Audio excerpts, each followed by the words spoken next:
ಉಡುಪಿಯ ಪ್ರತಿಷ್ಠಿತ ನೇತ್ರಜ್ಯೋತಿ ಕಾಲೇಜಿನಲ್ಲಿ ಶಿಕ್ಷಕರ ದಿನಾಚರಣೆಯನ್ನು ಇಂದು ಸಂಭ್ರಮದಿಂದ ಆಚರಿಸಲಾಯಿತು.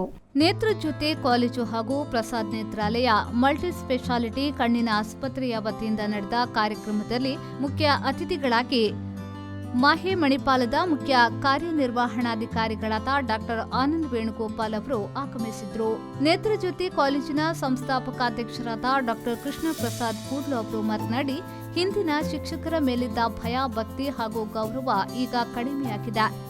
ಈ ಬಗ್ಗೆ ಕಳವಳ ವ್ಯಕ್ತಪಡಿಸಿ ಶಿಕ್ಷಕರು ಭವಿಷ್ಯ ನಿರ್ಮಾಣ ಮಾಡುವ ಶಿಲ್ಪಿಗಳು ಎಂದು ಹೇಳಿದ್ರು. ಇದೇ ವೇಳೆ ಶಿಕ್ಷಕರನ್ನ ಸನ್ಮಾನಿಸಲಾಯಿತು.